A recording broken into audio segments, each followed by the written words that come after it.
नारायणं नमस्कृत्य नरं चैव नरोत्तमं देवीं सरस्वतीं व्यासं ततो जयमुदीरये।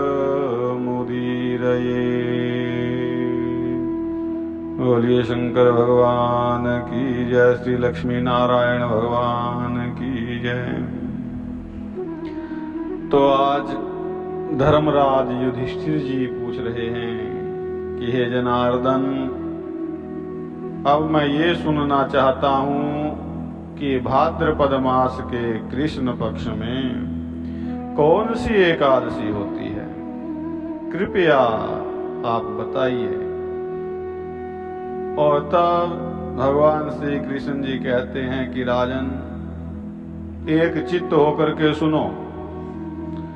भाद्रपद मास के कृष्ण पक्ष की एकादशी का नाम अजा है, अजा एकादशी। वह सब पापों का नाश करने वाली बताई गई है। तो जो भगवान ऋषिकेश का पूजन करके इसका व्रत करता है, उसके सारे पाप नष्ट हो जाते हैं। और फिर बताया कि पूर्व काल में कभी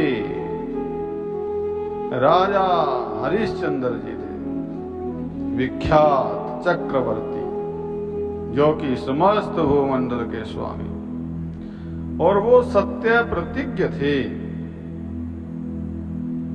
और एक समय किसी कर्म का फल भोग प्राप्त करने पर उन्हें राज्य से भ्रष्ट होना पड़ा। तो राजा ने अपनी पत्नी और पुत्र तक को बेचा।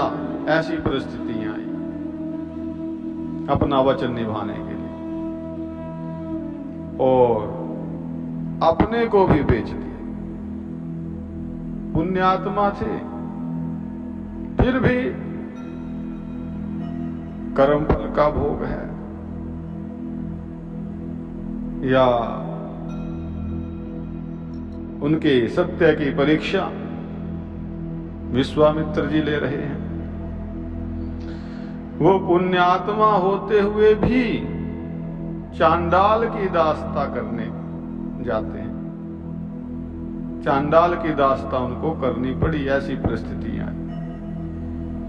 वे मुर्दों का कफन लिया करते थे। इतने पर भी नृप श्रेष्ठ हरिश्चंद्र सत्य से विचलित नहीं हुए, सत्य पर स्थित रहे, सत्य को उन्होंने नहीं छोड़ा। तो इस प्रकार चांडाल की दास्ता करते उनके अनेक वर्ष व्यतीत हो गए। इससे राजा को बड़ी चिंता हुई।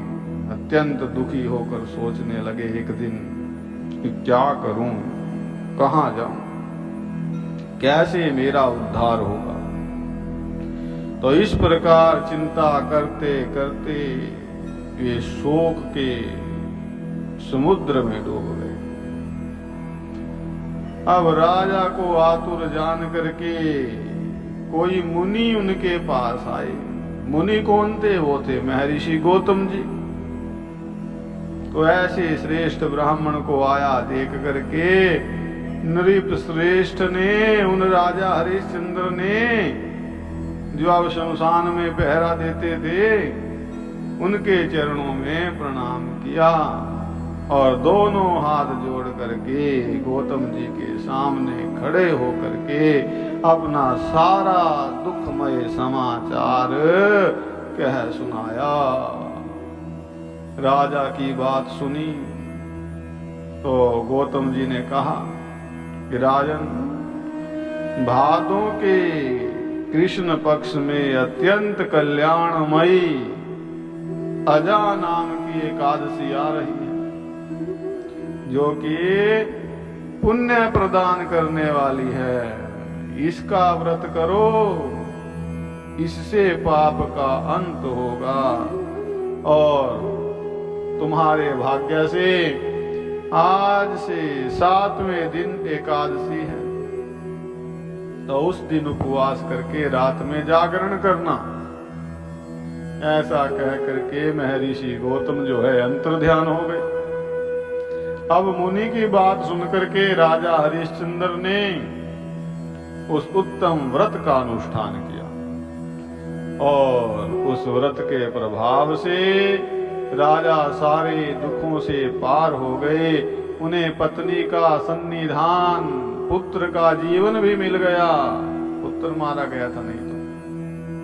आकाश में दुंदुभियां बज उठी, देवलोक से फूलों की वर्षा होने लगी और एकादशी के प्रभाव से राजा ने अकंटक राज्य प्राप्त किया और अंत में वे पुरजन तथा परिजनों के साथ अर्थात अपने सभी नगर के लोगों के साथ, अपनी प्रजा के साथ और परिवार के लोगों के साथ स्वर्ग लोक को प्राप्त हो गए।